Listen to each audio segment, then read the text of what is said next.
Di malam yang semakin larut dengan cahaya senter yang memancarkan bayangan-bayangan terkutuk, aku bersama beberapa warga dengan lugu mengikuti arahan dari Kapur, orang yang baru kami temui dan mengetahui banyak hal. Perihal itulah yang tertanam di otakku, sehingga aku hanya bisa memikirkan sebuah pencarian mengerikan yang kini mulai tumbuh menjadi sebuah bencana besar di dalam imajinasiku. Adegan pencarian ini akan membuat orang waras merinding ngeri. Pohon-pohon dengan ukuran, usia, serta keanehan yang tidak suci sedang meratapi kami. Seperti pilar-pilar neraka yang mendiamkan angin malam yang menderu, meredam guntur, sekaligus menutup serangkaian percik kilat di langit-langit gelap. Ditambah dengan perumahan reot dan suram, semuanya tampak hidup serta menatap dingin yang melankolis. Lebih-lebih dengan kegelapan pekat, bahkan cahaya senter kami tidak mampu menerobos dengan baik, kian menambah atmosfer horor. Apalagi di tiap lubang, baik itu jendela, pintu maupun dinding yang jebol, telah memberi kesan akan suatu hal yang bersembunyi dan mengintai di balik sana. Kami hanya bisa melaju dengan perasaan beragam, kewaspadaan, ketakutan, dan terutama kecurigaan kami terhadap Kapur yang masih belum sirna. Walhasil kami semua menjaga jarak dan berjalan di belakangnya. Kapur menyadari hal itu, tapi dia tidak bisa berbuat apa-apa untuk lebih meyakinkan kami. Seusai kami masuk begitu dalam ke perumahan Lili yang gelap, akhirnya kami menemukan rumah besar keluarga Diederik. Rumah itu berdesain suku Jermanik yang dipadukan dengan gaya romantik serta penyesuaian geografis. Memiliki sekiranya 2 lantai, luas dan megah, beratap piramida, namun bobrok akibat terbengkalai seabad lebih. Kami begitu takjub dan merinding saat melihatnya. Sangat wajar jika sedikit orang yang tahu sebab rumah itu terletak jauh di dalam perumahan Lili, bahkan terpisah dengan rumah-rumah lainnya. Kemudian Kapur mengajak kami untuk pergi ke belakang rumah tersebut, yaitu ke arah pepohonan lebat. Menurutnya, di sana ada sebuah sumur yang rangkap lorong rahasia bawah tanah yang mengarah ke tempat persembunyian mereka. Setibanya di belakang, tampak sebuah sumur tua yang sudah rusak akibat termakan usia. Sumur itu hanya muat 1 orang dewasa sehingga kami segera membagi urutan untuk memasuki sumur itu. Setelah mendiskusikannya secara singkat, orang pertama yang akan masuk sudah jelas. Siapa lagi teman-teman? Ya, itu tadi adalah Pak Kapur. Lalu diikuti oleh Chester yang sedari tadi berwalang hati akan putrinya, terus diikuti Pak RT, untuk sisanya antara aku atau Heru. Namun Heru yang sedari tadi tampak gamang ya, maka aku memutuskan masuk lebih dulu sedangkan Heru akan menyusul dari belakang. Kapur menuruni sumur itu dengan cara merangkak di dinding sumur yang terbuat dari susunan batu besar yang berantakan dan menonjol. Itu mungkin terkesan mustahil dan bodoh, namun memang demikian dalam objek dan metode yang terjadi. Lebih tinggi sumur itu hanya sekitar 4,5 meter, tapi terlihat sangat dalam akibat gelap dan tertutup oleh tumbuhan liar yang merambat. Alhasil itu tidak terlalu menakutkan saat menuruninya. Setibanya Kapur di dasar sumur, ia menemukan lorong tunggal yang tidak terlihat dari arah luar sumur dan lekas memasukinya. Lantas kami secara satu persatu mulai menyusul.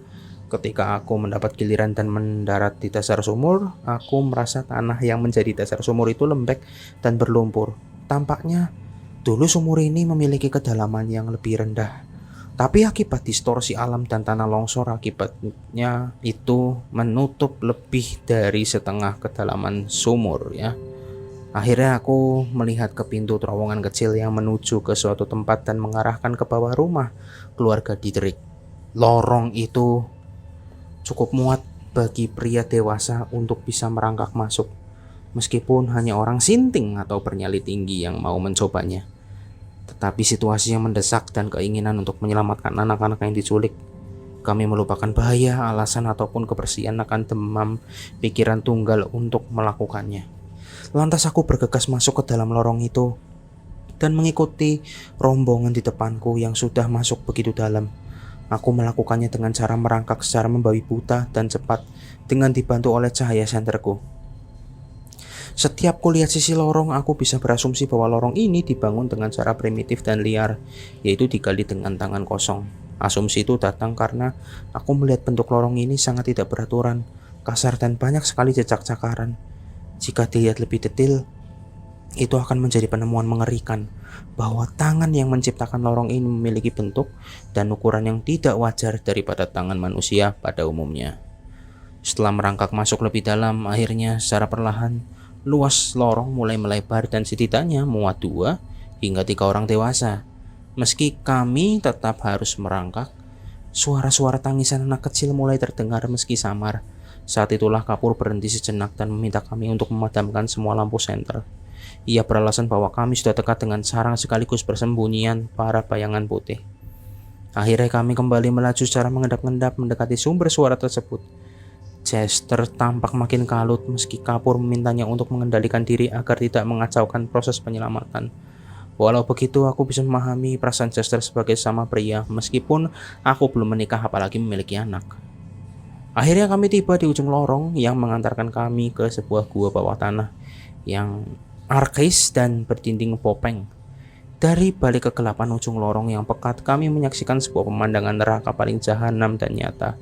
Di sana ada ledakan kehidupan abnormal dan penuh dusta, bagaikan manipulasi organik yang mengerikan daripada sihir paling hitam dari kegilaan Fana.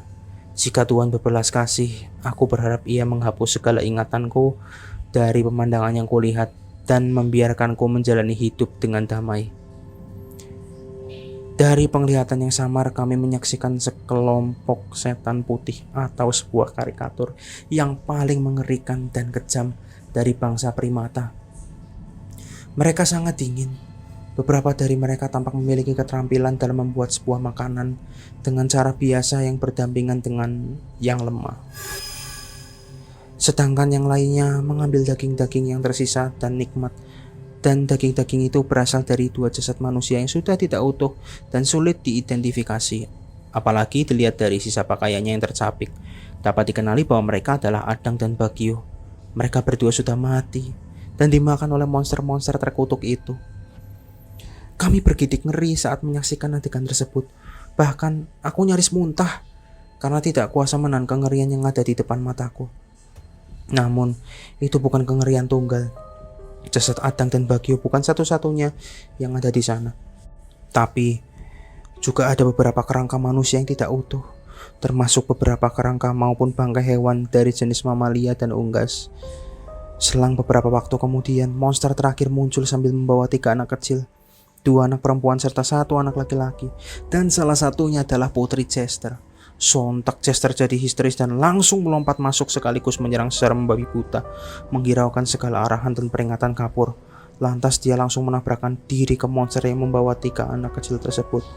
Kemudian selepas dari ketakutan dan kejijikan yang linglung, kami semua segera mengikuti aksinya dari belakang. Kapur yang tidak sepemikiran akhirnya secara terpaksa ikut bergabung dengan kami. Jeritan, hiruk-pikuk, dan bayangan-bayangan penuh kegilaan itu berlangsung dengan deras.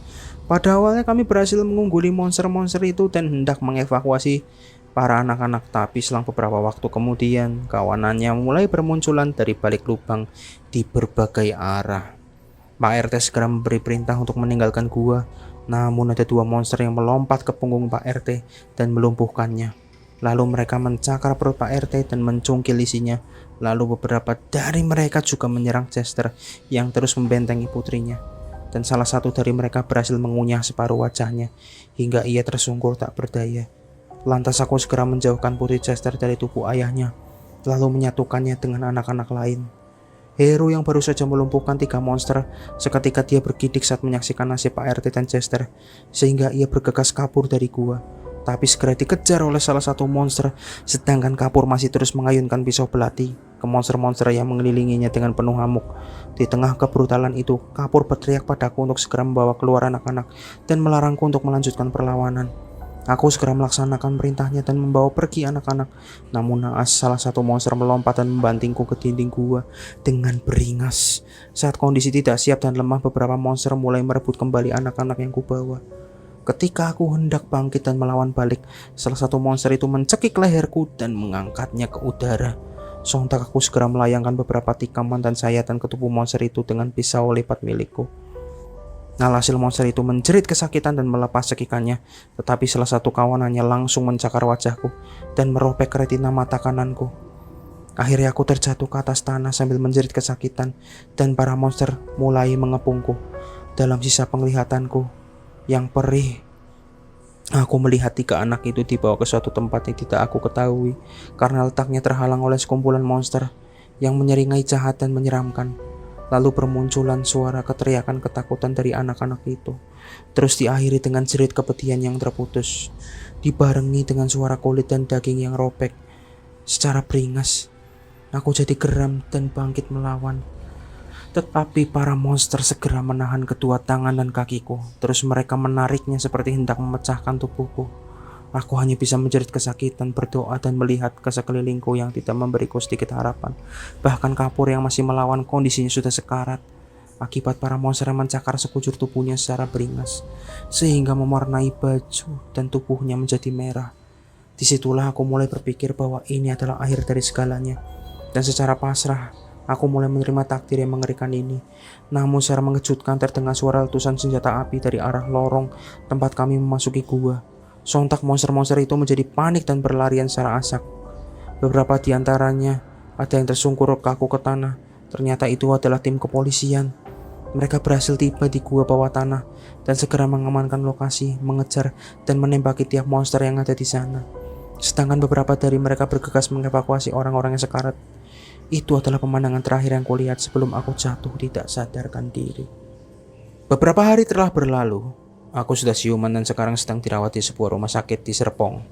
Aku sangat bersyukur kepada Tuhan bahwa aku masih bisa selamat dan melanjutkan hidup meski aku harus kehilangan mata kananku, sekaligus mendapat luka cakar yang dahsyat di wajahku. Namun tidak dengan Pak RT yang tewas saat kejadian itu berlangsung.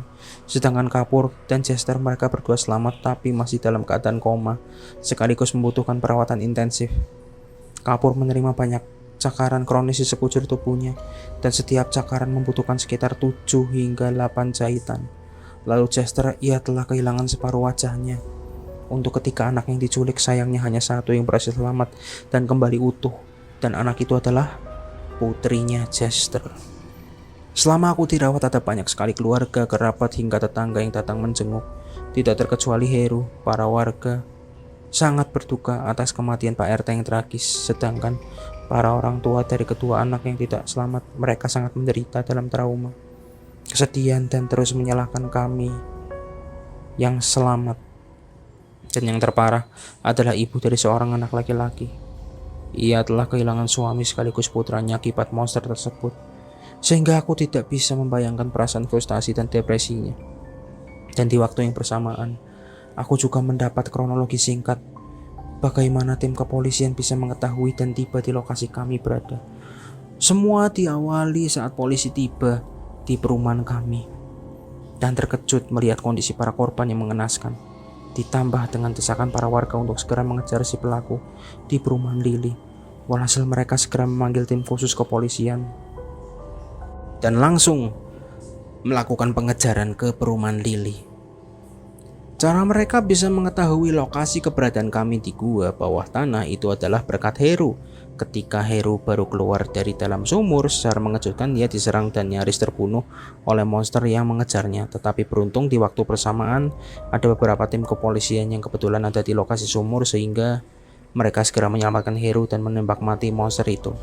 Lantas Heru segera meminta tolong ke mereka agar ikut menyelamatkan kami yang berada di dalam gua bawah tanah.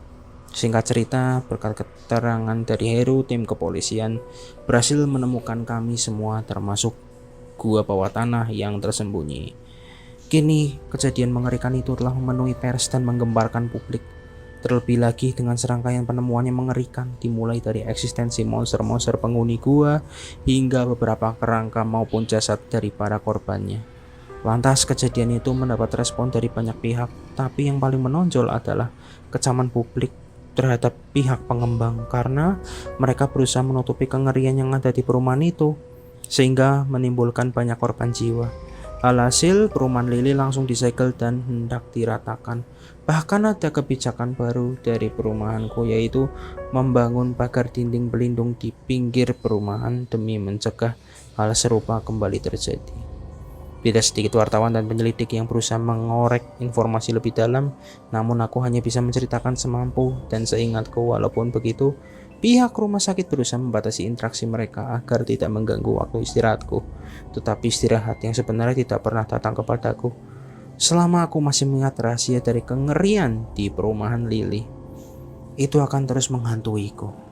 Karena aku tidak sepenuhnya yakin pihak kepolisian berhasil menumpas mereka secara menyeluruh. Semenjak itu, aku tidak bisa melihat lagi sumur, terowongan, tempat terbengkalai, kerimbunan tumbuhan liar, hingga lapangan kosong, sampai-sampai aku berencana untuk pindah rumah ke tempat lain yang sekitarnya dapat memberiku rasa aman dan nyaman. Dokter yang menyadari hal itu, dia hanya memberiku obat tidur agar bisa beristirahat. Namun tetap, itu sama sekali tidak membantuku. Aku masih teringat ketika monster itu mencekik leherku dan mata kami saling bertemu. Di tengah-tengah pencahayaan yang remang, aku dapat menyaksikan fisiknya secara samar dan cukup jelas. Mereka adalah sejenis gorila dari ras yang tidak biasa, bertubuh ramping dan berotot, bertaring panjang yang menjulur keluar, serta berambut putih kotor yang kusut. Itu semacam produk degenerasi mamalia yang paling mengerikan, hasil dari penghujatan terisolasi, paradoksal evolusi, sekaligus nutrisi kanibalisme dan nekrofagus, perwujudan dari segala kekacauan dan ketakutan yang menyeringai keji dari balik kehidupan. Walhasil, bagian yang paling mencolok adalah matanya yang berwarna biru langit. Butuh waktu cukup lama untuk bisa menyadari bahwa itu adalah mata keluarga Didrik. Sekarang aku mulai paham. Dalam suatu bencana terburuk yang tidak bersuara telah terjadi pada keluarga Didrik yang hilang itu. Mereka telah dikutuk menjadi sosok iblis jahat dan mengerikan. Mereka membangun gua bawah tanah dan hidup tersembunyi di sana, menjaga tanah desa Untul Angkarama yang mereka rampas, memburu dan memangsa setiap makhluk hidup yang ada di tempat itu maupun di sekitarnya. Mereka telah melakukannya selama seabad lebih dan berkembang biak di dalam gua tersebut, sehingga menciptakan peradaban iblis yang merangkak di bawah tanah terkutuk. Saya Risya ARS dari Plakasuta Podcast. Wassalamualaikum. Terima kasih.